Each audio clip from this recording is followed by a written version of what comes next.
Welcome to the African Campfire Stories podcast, a podcast dedicated to African history. Our website is www.africancampfirestories.com. We're also available on Apple, Spotify, Google Podcasts, and YouTube. You can leave comments on our website or on our social media pages. Search for African Campfire Stories. We would like to thank all authors who write about history. We rely on the works of these professionals to create this podcast. African History Quickies Episode 6, Ethiopia Defeats Italy Part 1.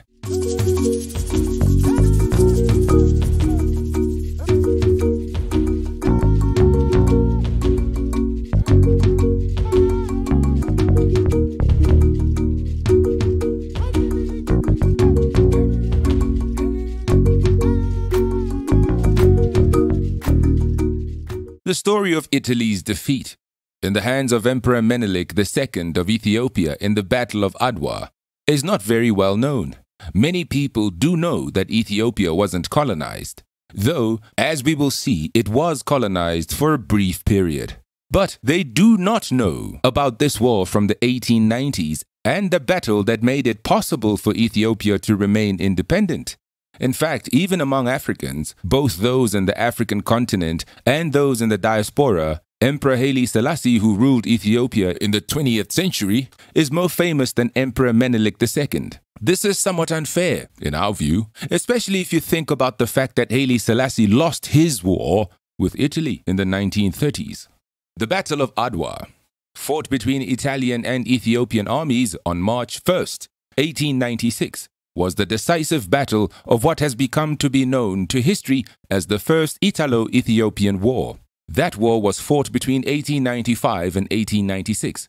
Africa, unfortunately, doesn't have a preponderance of media outlets, book publishers, etc. that can propagate stories from our history, not to mention propagating those stories outside of Africa.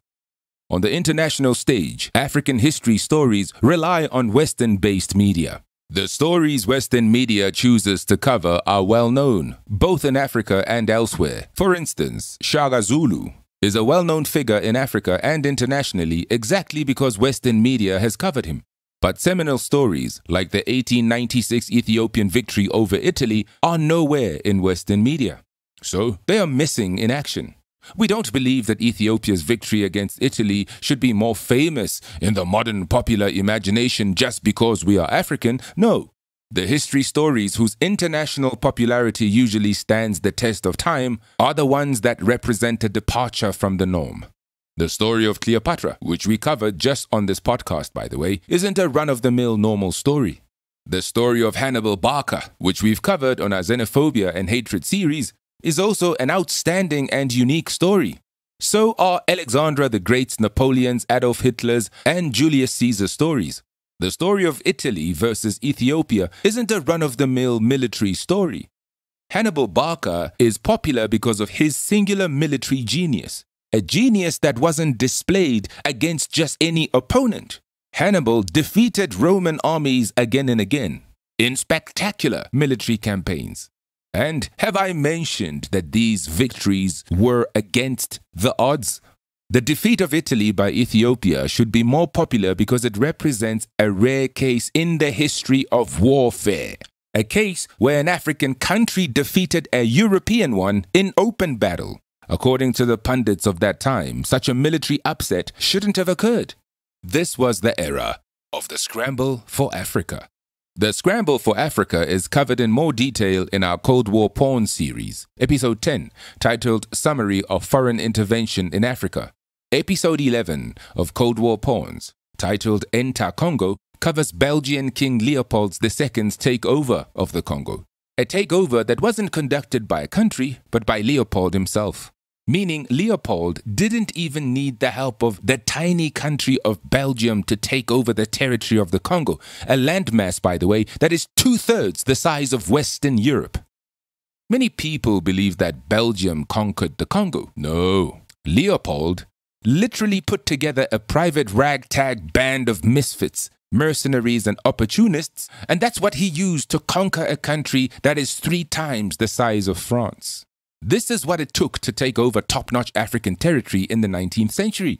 This was the era where Cecil Rhodes was taking over what is now modern-day Zimbabwe, Zambia, and Malawi without breaking a sweat. So the idea that an African country could defeat a European one was laughable.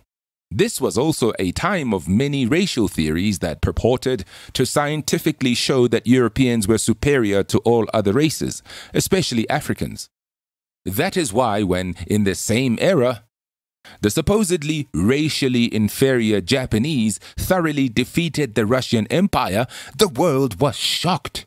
The shock inside Russia itself was such that the ruling dynasty of Russia never recovered from the effects of this defeat. One can draw a straight line between Russia's defeat by Japan in 1905 and the toppling of Russia's ruling dynasty and Russia going communist in 1917. We cover the 1917 Communist Revolution in Russia on episode 4 of our Cold War porn series titled The Birth of Fear. But at least the story of Japan's victory over a European power, something regarded as an improbability at the time, gets the attention it deserves today. It is still regarded as an epoch-making historical event, basically Japan's grand entrance into the realm of world superpowers. Don't get me wrong, there have been stories of Africans defeating Europeans that are relatively popular. The story of the 1879 Battle of Issandran between the Zulu Kingdom and the British Empire is covered in many documentaries, books, and on TV and film. But, at the risk of sounding cynical, the British quickly avenged their defeat by the Zulus. So maybe it's no wonder then that we keep hearing the story of the British defeat in Western media. Maybe it's because the defeat doesn't represent a final Zulu victory.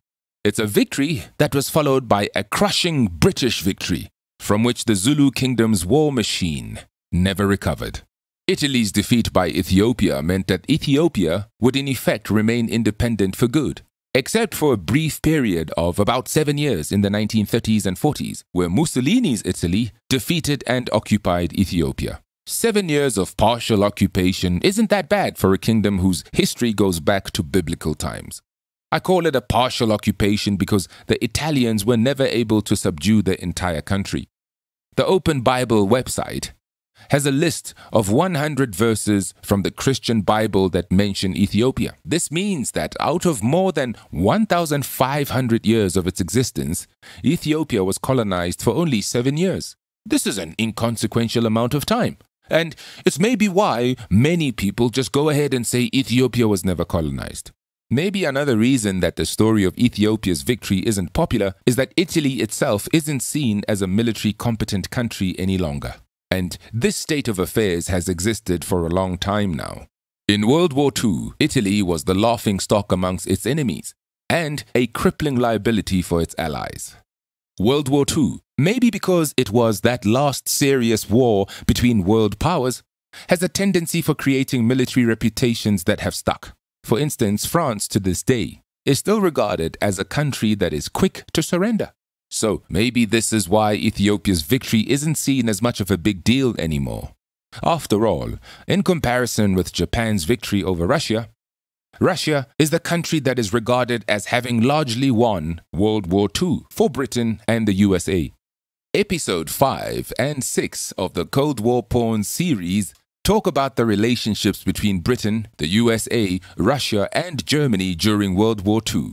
It is difficult to discern the reasons for the world's disinterest in the histories of Africa's victories against European armies.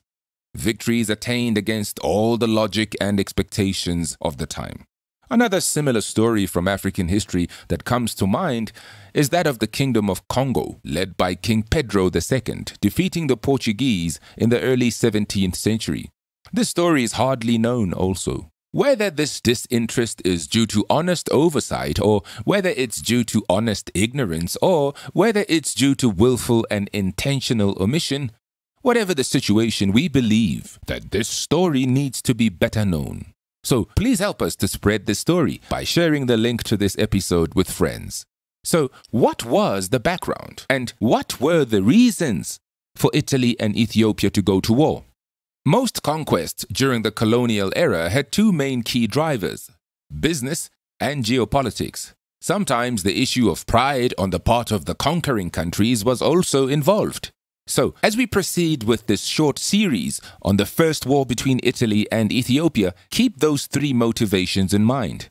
Number 1, business or trade. Number 2, geopolitics. And number 3, pride. The main players in this story are, of course, Ethiopia and Italy. Other players include the following countries: Sudan, Egypt, France, England, Somaliland, Russia, the Ottoman Empire of the Turks, Djibouti, and Eritrea. If I've left out any other countries, fear not, dear listener. They will come up as the story progresses. Let's look at the key business and geopolitical factor involved in this story. I got 2 words for you. Suez Canal. In East Africa and Northeast Africa, the Nile River and thus its surrounding areas were already an important trade and geopolitical consideration for both European and African countries with an imperial bent. So the Nile River partially explains why, way before the story we are telling began, there had been centuries of conquests and counter-conquests amongst the countries of that region. And also why foreign countries like Portugal, the Ottoman Empire, France, and Britain had been involved in this region, one way or another, for a long time. However, the advent of the Suez Canal turned things up a notch in terms of trade and geopolitics.